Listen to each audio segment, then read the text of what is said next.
Cotton plug. Cotton plugs play a crucial role in maintaining sterility and preventing contamination in microbiology laboratory.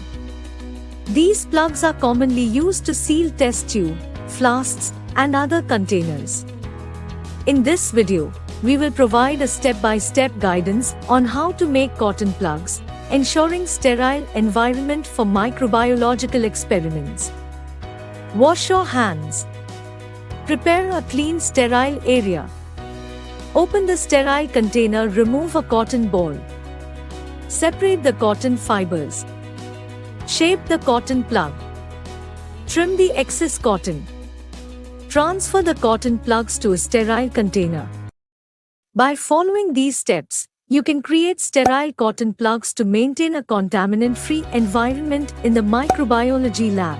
DPMI सिर्फ शिक्षा हुनर ही नहीं बल्कि सम्मान के साथ सुनिश्चित रोजगार। Thank you, DPMI.